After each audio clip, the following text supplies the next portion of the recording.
تیرے گھر پہ وہ کھا کے ایسی دعائیں دے کے جائیں گے میری بہن کہ تیرے گھر کی برکتیں کبھی ختم نہیں ہو سکتی، مگر تم نے اتنا سوچا ہی نہیں، اتنا غور ہی نہیں کیا۔ اب لوگ کہتے ہیں بھائی وہ ایک آدمی نے بڑی بہترین شادی کی اپنی بیٹی کی، اتنی وہ دنیا بھر کی، اس کے لیے بیٹی کی شادی دیکھنے کے لیے سب دنیا آئی، مگر ایک غریب لڑکی بھی آئی، اس نے بعد میں مصلی بچھا کے اپنے رب سے شکایت کی، مالک نہ تو میرے باپ کے پاس اتنے پیسے ہوں گے، نہ میری کبھی شادی ہو سکے گی۔ اللہ اکبر، باپ ڈھونڈتا پھر رہا ہے مسلمان، اور مسلمان کا دشمن ہے۔ آج لڑکیوں کے کیا حال ہے، پھر بھی مسلمان شادیوں کو آسان نہیں کر رہے، پھر بھی ان کی گھٹیا بےہودہ قسم کی روایتوں نے اس قوم کا ستیہ ناش کر دیا، اس کو نکاح کو اتنا مشکل بنا دیا انہوں نے۔ اب ذرا غور کرے، ایک بوڑھا آدمی ہے، وہ کہہ رہا ہے میاں کوئی تعویذ دے دو، مولانا کوئی تعویذ دے دو، میری بیٹی کے رشتے نہیں آتے۔ اب اسے کوئی کھل کے کہے گا اس کا دل نہیں ٹوٹ جائے گا؟ اس سے کون کہے کہ آج کل تعویذ سے رشتے نہیں آتے، تو غریب ہے اس وجہ سے رشتے نہیں آتے؟ اسے کون سمجھائے یہ بات کہ مسلمان ہی مسلمان کے خون پینے کے لیے تیار ہے؟ یہ شادی عام کرنا ہی نہیں چاہتا، یہ دیندار سے اوپر سے اندر سے نہیں۔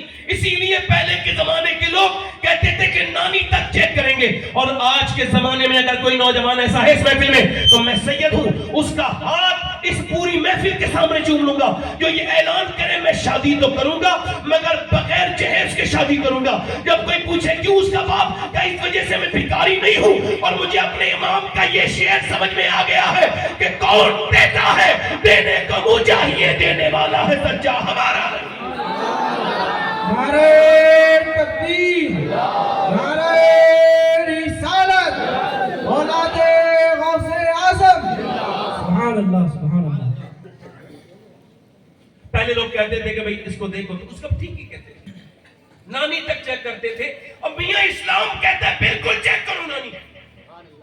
اسلام میں اگر نانی دیکھنی ہے تو مکہ کی خدیجہ الکبریٰ کو دیکھو، اور اگر بیٹی دیکھنی ہے تو مدینے کی سیدہ فاطمہ کو دیکھو، نواسی دیکھنی ہے تو کربلا کی زینب کبریٰ کو دیکھو۔ سبحان اللہ ماشاء اللہ۔ اب آپ تو نام نہیں، کچھ نہیں دیکھتے۔ یہ بچے جو پاگل پیدا ہوتے ہیں اپنی ماں کے پیٹ سے، ان کے بارے میں غور کیا؟ اس پہ ریسرچ ہوا تو کہا یہ وہ بچے 80% جو اپنی ماں کے پیٹ میں تھے تو باپ نے ماں کو مارا تو ذہن پہ اثر ہو گیا تو بچہ پاگل پیدا ہوا۔ سمجھے آپ؟ نہیں سمجھے؟ جی جی۔ اللہ کے فضل سے آپ کچھ لوگ باپ ہیں، کچھ بنیں گے انشاءاللہ مستقبل میں، تو کچھ احتیاطیں بتا رہا ہوں۔ عورت جب پریگننٹ ہو تو اس کو بالکل ویسے بھی ٹینشن نہیں، لڑنا جھگڑا نہیں چاہیے۔ عورت کو سیدھے کرنے والے کہتے ہیں لوگ میں نے سیدھے ہوتے دیکھ لیے، مگر اپنے ذہن میں یہ بات دیکھیں اس کو زیادہ سختی نہ کریں اور کسی عورت پہ ہاتھ نہ اٹھائیں، بالکل غلط بات ہے، جہالت ہے۔ اب اس نے مارا تو اپنی بیوی کو، مگر بچہ پاگل ہو گیا۔ اس کا مطلب کیا ہے؟ اس کا مطلب یہ ڈاکٹر شروع سے کہتا ہے عورت سے جب وہ پریگننٹ مومنٹ میں جاتی ہے تو وہ کہتا ہے ٹینشن نہ لینا، تمہاری ٹینشن کا اثر تمہارے بچے پہ بھی ہو جائے گا، ٹھیک ہے؟ تم اگر چاہتی ہو بچہ ہیلدی ہو تو ایسا کرنا دوران حمل تم زیادہ مضبوط چیزیں کھانا، جیسے بادام کھاؤ گی تو اس میں آئرن ہوتا ہے، اس سے آئرن بڑھے گا۔ اگر تم کھاؤ گی، وہ کہتا ہے اگر تم یہ چاہتی ہو کہ تمہارا بچہ اور زیادہ ہیلدی ہو، وٹامن سی کے لیے لیمو پینا اور سنترا کھانا، وٹامن ڈی کے لیے امرود کھانا، انار کھانا، خون بڑھے گا۔ اب مجھے بتائیے اللہ کا بنایا ہوا سیب، سنترا، انار، امرود اگر ماں کھائے تو بچے پہ اثر ہو جائے تو کیا ماں اللہ کا قرآن پڑھے گی تو بچے پہ اثر نہیں ہوگا؟ نعرہ تکبیر، نعرہ رسالت، عظمت قرآن، عظمت قرآن۔ عورتوں کا ہمارا والا فارمولا نہیں چاہیے، ان کو تو ریڈی میڈ نہیں چاہیے، وہ جو میاں تعویذ بنا کے دیتے ہیں وہ سب، وہ جو برکت کے تعویذ کریں ان کے خود کے گھر میں برکت نہیں، وہ جو اپنی عورتوں کو، عورتیں میرے آدمی کو کوئی ایسا تعویذ دے دو میرا آدمی مٹھی میں آ جائے، حالانکہ وہ تعویذ والا بھی کہہ رہا ہے بالکل ایسا ہو سکتا ہے، تم نے اتنے پیسے مجھے دینے ہیں۔ یہ تعویذ والے جو یہ چیک کرتے ہیں یہ کہاں سے جادو وادو چیک کرتے ہیں، یہ چیک ان والی مشین مجھے بتاؤ کہاں ملتی ہے؟ اچھا یہ نام بھی بتا دیتے ہیں فلاں نے کیا ہے۔ اتنے قابل لوگ کہاں سے آتے ہیں؟ یہ کون سی یونیورسٹی میں پڑھتے ہیں؟ یہ بخشے جائیں تو بڑی بات ہے، ایسے لوگ بخشے جائیں گے نہیں، میں بتا رہا ہوں بخشے نہیں جائیں گے۔ اس کی وجہ ان کا کرائم بتاؤ، ان کا جرم کتنا بڑا ہے۔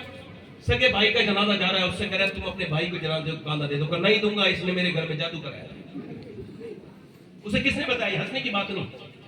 میں آپ سے کہہ رہا ہوں تھوڑا ایگو کم کر دیں بھائی، میں آپ سے کہہ رہا ہوں تھوڑا آواز اس کا صاف ہی رہنے دے، بس اس کا تھوڑا سا اس کا آپ بیس ہلکا سا جتنا اتنا ہی کرتے اس کا ٹریبل بنائیں ہلکا سا اور ہلکی سی آواز بڑھائیں بس ٹھیک ہے. اے بھائی اے بھیا اے ٹوپی والے بھائی کہاں جا رہے ہو؟ ہنسو مت آپ لوگ, ہنسا نہ, میں صرف اپنی بات کام کر رہا ہوں.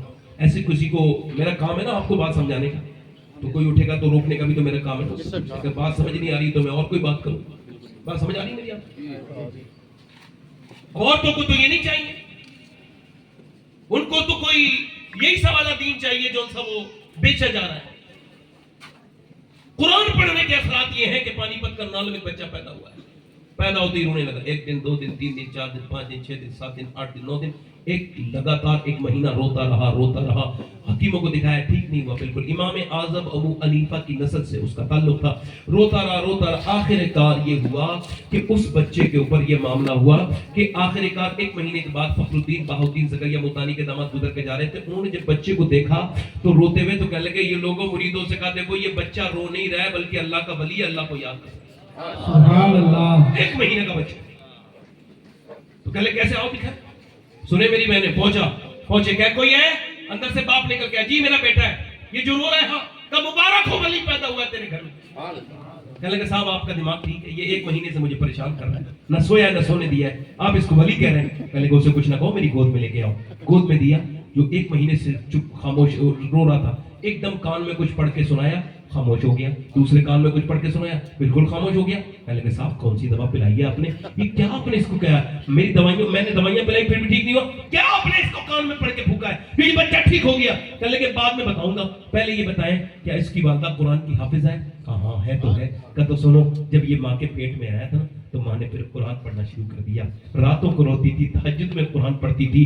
تمہاری بیوی نے اٹھتے بیٹھتے چلتے پھرتے اتنا قرآن پڑھا کہ ماں کے پیٹ کے اندر بیٹے کو قرآن کی غذا مل گئی, قرآن اس کی روح کی غذا بن گئی. اب بچہ جب پیدا ہوا تو ماں جچگی میں چلی گئی, وہ قرآن پڑھ نہیں سکتی تھی تو بچے کو وہی قرآن یاد آتا تھا, اسی کی بھوک سے وہ روتا تھا. میں نے ایک کان میں ایک آیت سنائی ہے, دوسرے میں دوسری سنائی ہے, بچہ خاموش ہو گیا. اس بچے کا نام شرف الدین بو علی شاہ قلندر پانی پتی ہے. سبحان اللہ, سبحان اللہ. سبحان اللہ. بچے تو جانور بھی پیدا کرتے ہیں, عورتوں کو چاہیے کہ جنتی بچے پیدا کریں. اس کے لیے ان کو قرآن پڑھنا ہوگا, اس کے لیے ان کو درود پڑھنا ہوگا. میں کہہ رہا تھا نا, غیر منقسم ہندوستان میں ایک چودھری تھے, ان کا نام تھا بازید, ان کے 2 بیویاں تھیں. 1,000 بیگھہ زمین, 100 نوکر ان کے, بہت بڑا آدمی تھا وہ. اس نے تیسری شادی کر لی تو اس کو تیسری بیوی ٹھیک مل گئی. کبھی کبھی بیوی ٹھیک بھی مل جاتی ہے, ان کو تیسری ٹھیک ملی. یہ بات میں آپ کیوں کہہ رہا ہوں, اس وجہ سے کہ ان کی جو تیسری بیوی ہے نا وہ نمازی بھی تھی, اس کا باپ بھی نمازی, بیک گراؤنڈ میں سارے لوگ نماز پڑھتے تھے. یہاں آ کے بیچاری بہت زیادہ پھنس گئی, یہاں کوئی نماز نہیں پڑھتا, 100 نوکر میں کوئی ایک نماز نہیں پڑھتا, نہ اس کا شوہر نماز پڑھے, نہ 2 بیویاں نماز پڑھے, نہ بچے کہیں ہیں وہ نماز پڑھے. بیچاری پریشان ہو گئی, گھٹنے لگا اس کا دم. وہ کوئی ایسی اناڑی عورت نہیں تھی کہ پوری زندگی اسی کی تانے دے کے اپنی سوتنوں سے لڑے کہ میں نماز پڑھتی ہوں. تو اس کا خیال یہ تھا کہ میں اگر نماز پڑھتی ہوں تو پورا گھر نمازی ہو جائے. یہی نماز کی اصلی ڈیفینیشن بھی ہے. تو اس نے کیا کیا کہ اس نے سوچا کہ نمازی کیسے بنانا ہے. ایسے کوئی نصیحت کرنا بہت آسان ہے, مگر کبھی کبھی نصیحت سے معاملہ بگڑ جاتا ہے. نصیحت کرنے کے لیے بھی ایک موقع چاہیے, ایک ماحول بنانے کے بعد نصیحت کرنی چاہیے. ایک دم نصیحت یہ سوچنا چاہیے جس کو نصیحت کر رہا ہوں یہ برا تو نہیں مان جائے گا, ایسا موقع ہو, ایسے الفاظ ہو, بہترین طریقہ ہو, اختیار اچھے حسنا اخلاق کے حسنا کے ساتھ اس کو کرنا چاہیے. اس عورت نے دیکھا کہ اس آدمی کو دودھ لے کر جاتا ہے نوکر, اور سوچا کون سی ترکیب, تو یہ ترکیب ذہن میں آئی. نوکر سے بولی تم دودھ لے کے نہیں جاؤ گے. اس نے کہا ٹھیک ہے. اب اس نے بہترین طریقے سے دودھ کو ہٹایا, گڑ وڑ ڈال کے اس میں, اور بہترین طریقے سے اس نے اس میں اب بادام شدام ڈال کے اچھے سے کھولا کے دودھ لے کے گئی. چودھری سے کہا لیجئے چودھری دودھ. اس نے کہا تم کیوں لے کے آئی ہو, میری 2 بیٹیاں ہیں, وہ تو کبھی لے کے نہیں آئی, آپ کیوں لے کے آئی ہو. لیکن میرا زیادہ حق بنتا ہے آپ کی خدمت کرنے کا, آپ میرے سرتاج ہیں, آپ لیجئے نا یہ دودھ پیجئے. اس نے دودھ پی لیا, دودھ اتنا بہترین تھا ذائقے میں کہ اس کا دل خوش ہو گیا. بولی میں ذرا آپ کے پاؤں بھی دبانا چاہتی ہوں. کہا کیوں, کہ میں اپنے گھر میں اپنے ماں باپ کی خدمت کرتی تھی, اب آپ کی خدمت کروں گی. کہا ٹھیک ہے. اچھا وہ دبانا بھی جانتی تھی, اور اس کو کچھ لوگ دباتے تو اور درد کر دیتے ہیں, اس کو وہ پوائنٹ پتا تھے. اس نے جیسے ہی دبانا شروع کیا اس کو ریلیکس فیل ہوا, بڑا سکون ہوا, چودھری سونے لگا.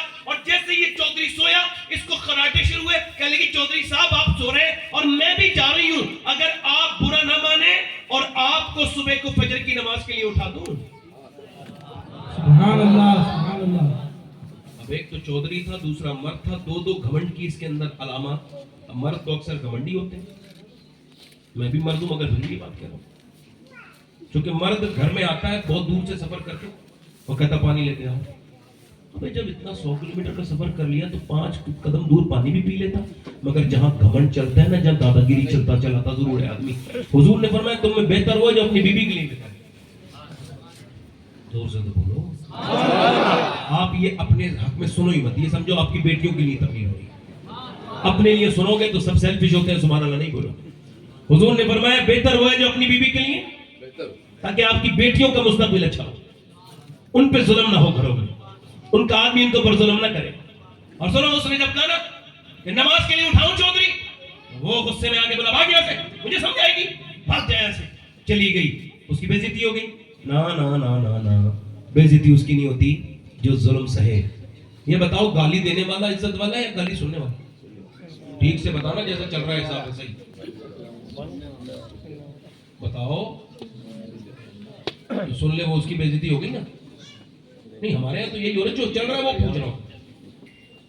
یہ بتاؤ جو عورت زیادہ بدتمیزی کرے وہ عزت والی ہے, جو بدتمیزی سہ کے کچھ نہ بولے وہ عزت والی ہے؟ ہمارے یہاں تو ایسا نہیں. جو تھپڑ مار دے وہ عزت والا ہے, یہ تھپڑ کھا کے کچھ نہ بولے وہ عزت والا ہے. آپ کی عزت اتنی کمزور کیوں؟ کوئی بھی بے عزتی کر دیتا ہے آپ کی. الحمدللہ میری آج تک کسی نے نہ کی, نہ کوئی کر سکتا ہے. اس کی وجہ یہ عزت میرے رب کی ہاتھ میں. کسی گالی دینے سے بدتمیز کی میری عزت ختم نہیں ہوگی. جب کوئی آپ کو گالی دے تو بالکل اس کا جواب نہیں دینا, وہ سمجھنا یہ اپنے معیار پہ لانا چاہتا ہے. بالکل گالی کے بندے گالی نہ دینا. اور سنو, اللہ نے عزت گالی بکنے والوں کو نہیں دی, گالی سننے والوں کو دی. اللہ نے ابو جہل کو عزت نہیں دی جو گالی بکتا تھا, اللہ نے ابو بکر صدیق کو عزت دی ہے جو گالی سن کے دعائیں دے. بے شک بے شک. اپنی زندگی میں کچھ میری تقریر سے کچھ رول لے لیں. خالی تقریر نہیں ہوتی ہے, اس کو آپ کبھی کسی زیادہ قابل آدمی کو سناؤ گے تو یہ پوری طریقے سے ایک طرف سے میں کوشش کرتا ہوں کہ اپنی ایک تقریر میں بہت سی چیزوں پہ بات کروں.